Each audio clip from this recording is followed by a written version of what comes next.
Good morning, Albert Campbell. My name is Maitrey. Welcome to the 2022 Remembrance Day presentation.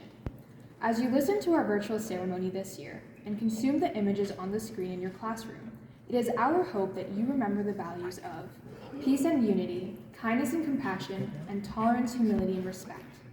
With that in mind, please refrain from using all digital devices, remove earbuds, remain quiet for the ceremony, and most important, try to engage meaningfully with the words and images. To start, we ask that all students and staff stand for the national anthem.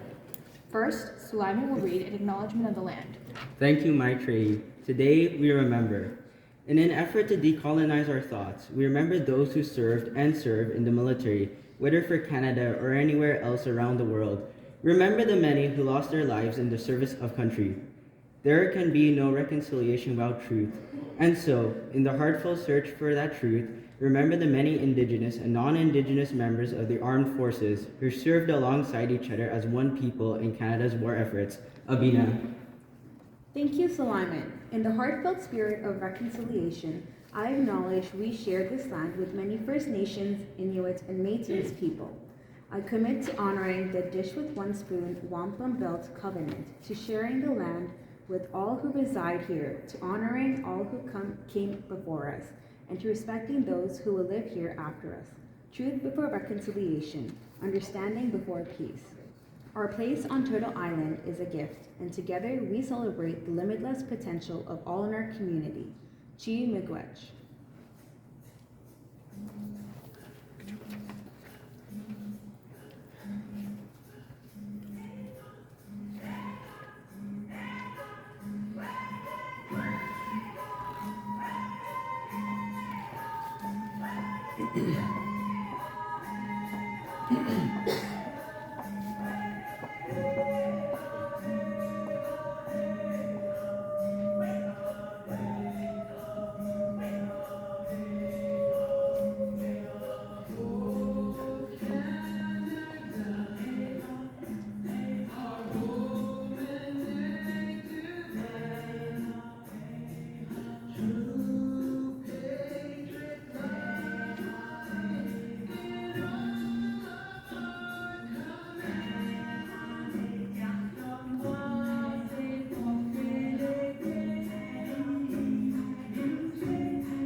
When you finish your piece, don't wait for the we will remember and then for the read, okay?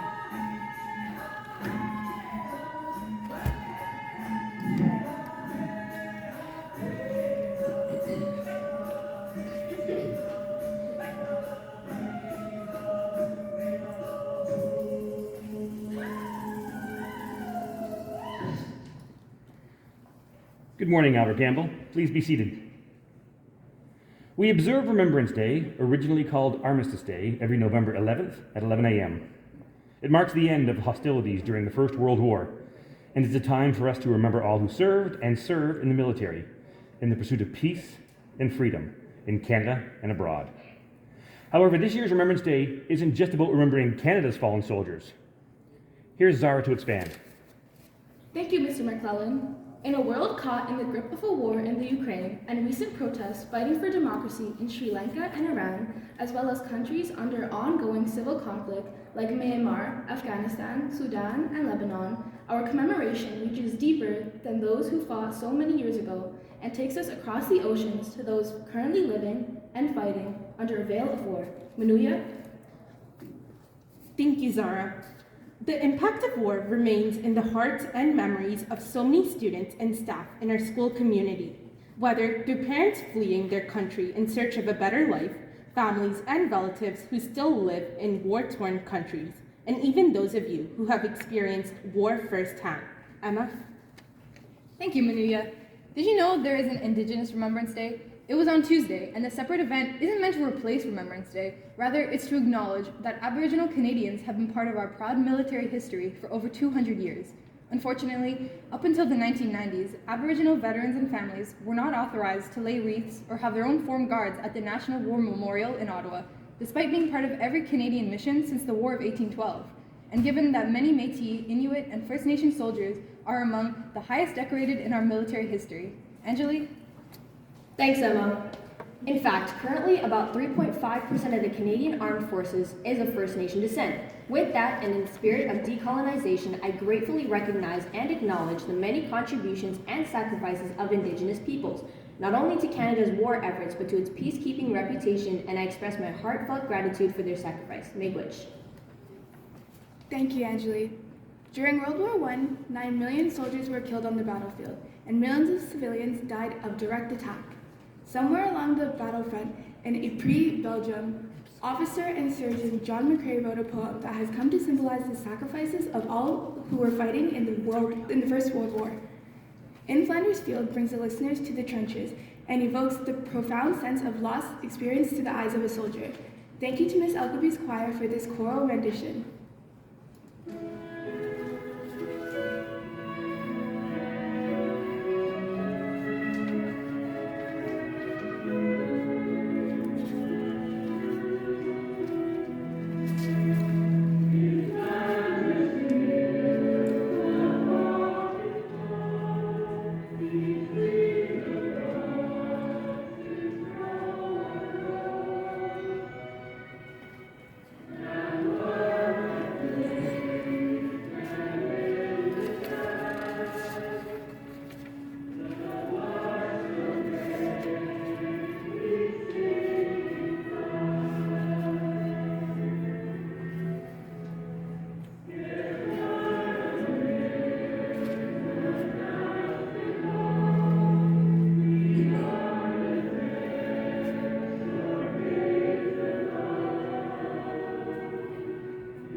Thank you, choir. At Remembrance Day ceremonies around the country, it is customary to read an act of remembrance. This short reading signifies the ultimate price many soldiers paid. At the end of this reading, students and staff in the school are invited to repeat the last line by echoing the words, "We will remember them." Aberani? They shall grow not old, as we that are left grow old. Age shall not wear them, nor the years condemn. At the going down of the sun, and in the morning, we will remember them. Refrain. We will remember them. For the last 100 years, Last Post has been performed at funerals and military services for all who have given their lives in service of our nation. With the final notes of Last Post, a soldier is able to rest in peace. In a moment, Last Post will echo throughout the building. During this time, you're welcome to reflect on and honor Remembrance Day in your own way.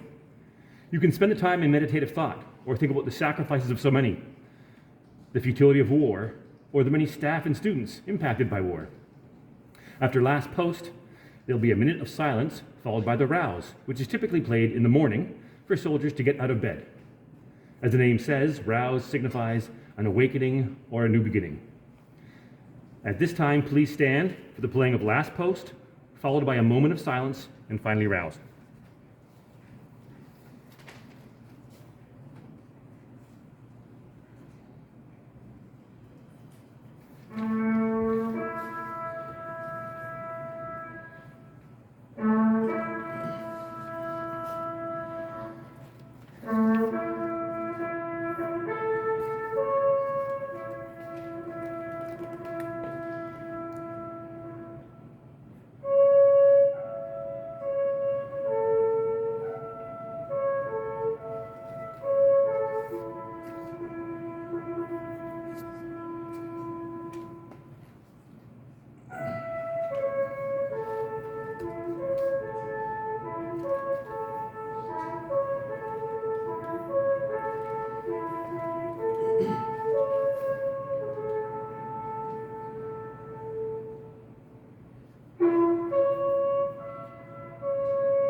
Thank you. You may be seated.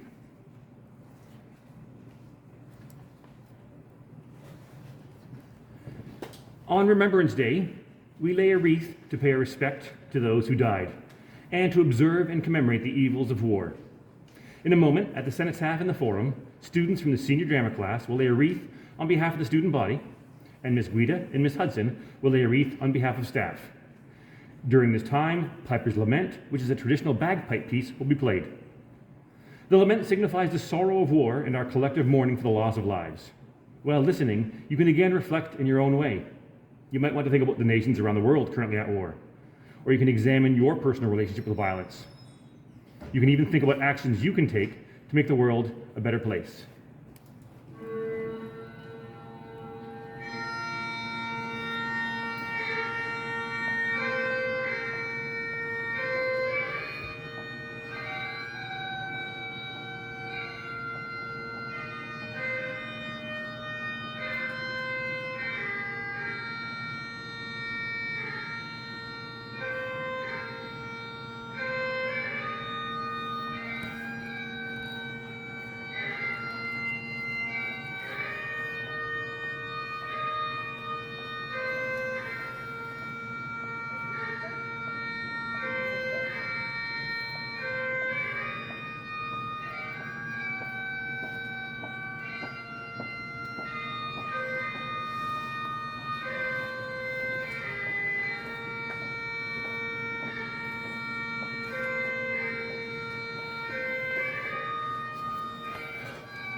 Thank you, Ms. Hudson, Ms. Guida, and drama students. At the end of the next reading, students and staff in school are once again invited to repeat the last line by echoing the words, "We will remember them." My tree? They were young, as we are young. They served, giving freely of themselves. To them we pledge, amid the winds of time, to carry their torch and never forget. We will remember them. Refrain? We will remember them. And now Zachary has some closing words.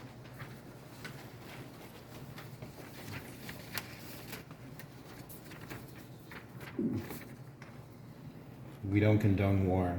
We celebrate peace, kindness, and understanding. We thank those who fought for our nation and for peace and democracy around the world. We thank those who defend justice and freedom, those who sacrifice their lives for others, and those who continue to make peace, regardless of country of origin, while serving in the military or in the pursuit of good. We also remember those who are currently experiencing or living with the memory of war. We will remember them. Thank you, Zachary. And thank you to all student readers, Maitreyi, Sulaiman, Abina, Zara, Manuja, Emma, Anjali, Kalia, and Abarami. Thanks also to Ms. Elkeby in the choir, Ms. Guida, and Ms. Hudson, and finally to all students and staff for helping us remember today. Albert Einstein said, "Peace cannot be kept by force. It can only be achieved by understanding." All of us must seek to understand each other in order for true peace to be achieved, lest we forget. We will remember them.